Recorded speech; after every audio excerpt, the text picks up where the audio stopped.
بسم اللہ الرحمن الرحیم۔ ایک مرتبہ میں سمندر کے سفر پر نکلا۔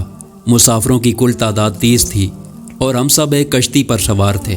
ہمارا سفر انتہائی اطمینان کے ساتھ کٹ رہا تھا کہ اچانک ہوا چلنا شروع ہو گئی اور سمندر میں طوفان آ گیا۔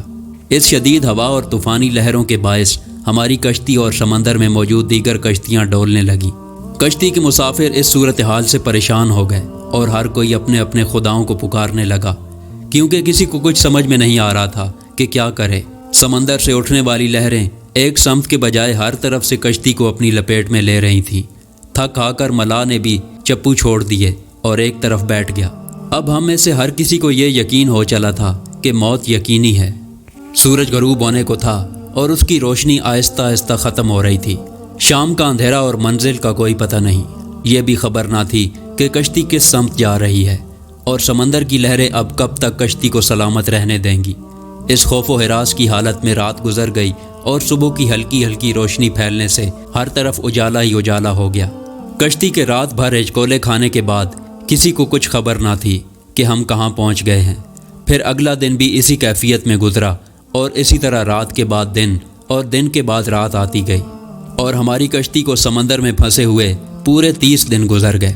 پھر اچانک 30 دنوں کی اس صورتحال کے بعد بھولے بھٹکے مسافروں کو دور سے ایسا نظر آیا جیسے کچھ درخت سمندر میں کھڑے ہوں۔ 30 دن سے مصیبت میں پھنسے ہوئے مسافروں کو یہ منظر دیکھ کر امید کی کچھ کرن نظر آئی اور ملاح نے جلد از جلد وہاں تک پہنچنے کے لیے پوری طاقت کے ساتھ چپو چلانا شروع کر دیے اور کشتی کو تیزی کے ساتھ ان درختوں کی طرف لے جانے لگا۔ کشتی میں موجود مسافر جنہیں یقین ہو چکا تھا کہ اب موت کے سوا کوئی چیز نہیں، ان کے چہرے زندگی کی امید سے چمک رہے تھے۔ پھر کشتی جوں جوں قریب ہوتی گئی درخت صاف دکھائی دینے لگے۔ ملاح پوری طاقت سے کشتی چلا رہا تھا کہ سورج غروب ہونے سے پہلے پہلے ان درختوں تک پہنچا جائے، تاکہ کہیں ایسا نہ ہو کہ اندھیرا ہو جانے کے باعث ہم اس آخری امید سے بھی ہاتھ دھو بیٹھیں۔ پھر کشتی آہستہ آہستہ ان درختوں کی طرف بڑھتی رہی اور جب درخت قریب آئے تو سارے مسافروں کو یہ جان کر خوشی ہوئی کہ یہ سمندر میں واقع کوئی جزیرہ ہے۔ ابھی سورج مکمل غروب نہیں ہوا تھا کہ کشتی جزیرے کے کنارے پہنچ گئی۔ مسافروں کو اس جزیرے پر اترے زیادہ دیر نہیں گزری تھی کہ درختوں کے درمیان میں سے ایک عجیب و غریب قسم کا جانور نکلا۔ اس جانور کے پورے جسم پر بال تھے، اس قدر لمبے اور گھنے تھے کہ یہ معلوم ہی نہیں ہوتا تھا کہ جانور کا اگلا حصہ کون سا ہے اور پچھلا حصہ کون سا ہے۔ سارے مسافر اس عجیب و غریب جانور کو دیکھ کر حیران اور پریشان ہو گئے، کیونکہ ان میں سے کسی نے بھی اس سے پہلے ایسا جانور دیکھنا تو دور کی بات سنا بھی نہ تھا۔ اب اس پراسرار جزیرے پر اس کو دیکھ کر سب پریشانی میں مبتلا ہو گئے کہ یہ کیا بلا ہے۔ ایک مسافر نے دوسرے سے پوچھا کہ یہ کیا چیز ہے۔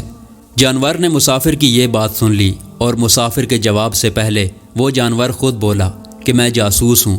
جانور کے انسانوں کی طرح گفتگو کرنے سے تمام مسافر مزید پریشان ہو گئے، کیونکہ آج تک انہوں نے کسی جانور کو انسانی زبان میں بولتے نہیں دیکھا تھا۔ چنانچہ سب یہ سمجھنے لگے کہ ہو نہ ہو یہ کوئی جن ہے اور ہمارے سامنے آ گیا ہے۔ ایک مسافر نے ہمت کر کے اس سے پوچھا کہ تمہاری جاسوسی کا مقصد کیا ہے اور تم کس لیے جاسوسی کرتے ہو؟ اس نے جواب دیا کہ میں جس کے لیے جاسوسی کرتا ہوں اسے تم سے ملنے کا بے حد شوق ہے، وہ تم سے باتیں کرنا چاہتا ہے، لہٰذا تم میرے ساتھ چلو۔ یہ سن کر تمام مسافر حیران و پریشان چپ چاپ اس کے پیچھے چل پڑے۔ وہ عجیب و غریب جانور درختوں کے درمیان بنے ہوئے راستے سے ہوتا ہوا ایک پرانے محل کے سامنے جا کر کھڑا ہوا۔ محل کو چاروں طرف سے بلند و بالا درختوں نے گھیر رکھا تھا۔ مسافروں نے وہاں پہنچ کر پریشان نظروں سے اس کی طرف دیکھا اور پھر جانور کی طرف سوالیہ نظروں سے دیکھنے لگے۔ جانور پھر آگے چلا اور سب مسافروں کو ایک بڑے دروازے سے گزارتے ہوئے محل کے اندر لے گیا۔ محل کے اندر داخل ہوتے ہی سب نے دیکھا کہ ایک بہت بڑا شخص زنجیروں میں جکڑا ہوا تھا اور رہائی کے لیے کوشش کر رہا تھا۔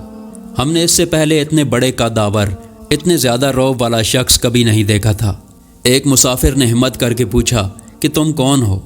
اس نے جواب دیا کہ میں کیا ہوں اور کون ہوں یہ تو تم جان ہی لوگے، پہلے یہ بتاؤ کہ تم کون ہو۔ اس مسافر نے جواب دیا کہ ہم عرب قبائل لخم اور جذام کے لوگ ہیں، اور ساتھ ہی اس مسافر نے اپنے ساتھ بیتی اور یہاں تک پہنچنے کی ساری داستان سنا دی۔ اس قید میں جکڑے ہوئے شخص نے کہا ذرا مجھے نخلستان بیسان کے متعلق تو بتاؤ۔ ایک مسافر نے پوچھا کہ ان کے متعلق کیا جاننا چاہتے ہو؟ وہ قیدی غصیلے انداز میں بولا کہ خبردار، ان قریب ان پر پھل لگنا بند ہو جائے گا۔ پھر وہ مسافروں سے مخاطب ہو کر کہنے لگا، اچھا طبرستان کے دریاؤں کے متعلق تو بتاؤ۔ مسافروں نے کہا کہ دریا کے متعلق کیا پوچھنا چاہتے ہو؟ اس نے پوچھا کہ اس میں پانی ہے؟ مسافروں نے کہا کہ ہاں اس میں پانی ہے۔ اس نے کہا کہ ان قریب اس کا پانی ختم ہو جائے گا۔ پھر وہ کہنے لگا کہ مجھے زغر کے چشمے کے متعلق تو کچھ بتاؤ۔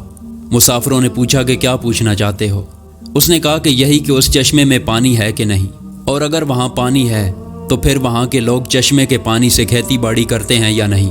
پھر وہ پوچھنے لگا کہ مجھے امیوں کے نبی محمد اور رسول اللہ صلی اللہ علیہ وسلم کے متعلق تو کچھ بتاؤ۔ مسافروں نے جواب دیا کہ انہوں نے مکہ سے اپنی دعوت کا آغاز کیا اور اب وہ مکہ سے نکل کر مدینہ میں موجود ہیں۔ اس قیدی نے پوچھا کہ کیا وہ عرب کے لوگوں کے ساتھ کوئی لڑائی لڑے اور عربوں نے لڑائی میں اس کے ساتھ کیا سلوک کیا؟ مسافروں نے جواب دیا کہ لڑائی میں وہ عربوں پر غالب رہے اور بہت سے عربوں نے تو ان کی اطاعت بھی قبول کر لی اور اب وہ خود کو ان کی تابعداری میں رکھتے ہیں۔ یہ سنتے ہی وہ غصے سے پھنکارا اور زنجیروں کو جھٹکا دیا۔ پھر مسافروں کو مخاطب کر کے بولا، اب میں تم کو اپنے متعلق بتاتا ہوں کہ میں دجال ہوں، اور تمہاری باتوں سے یہ معلوم ہوتا ہے کہ مجھے یہاں سے نکلنے کی اجازت ملے گی۔ پھر میں اس جزیرے سے نکلوں گا اور 40 دن میں ساری دنیا گھوموں گا۔ دنیا میں کوئی بستی اور گاؤں ایسا نہیں ہوگا جہاں سے میرا گزر نہ ہوگا۔ ہاں، مکہ اور مدینہ میں جانا میرے بس سے باہر ہے، مجھے وہاں جانے کی اجازت نہیں۔ میں ان دونوں شہروں میں داخل ہونے کی کوشش بھی کروں گا تو میرے آگے فرشتے رکاوٹ بن جائیں گے، ان کے ہاتھ میں تلواریں ہوں گی اور مجھ سے لڑیں گے۔ یہ داستان ہمیں ایک صحابی حضرت تمیم داری رضی اللہ تعالیٰ عنہ نے سنائی، جو اسلام قبول کرنے سے پہلے عیسائی تھے۔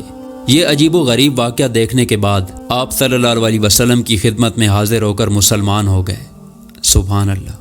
اس قسم کی مزید ویڈیو دیکھنے کے لیے ہمارے چینل کو سبسکرائب کریں۔ شکریہ۔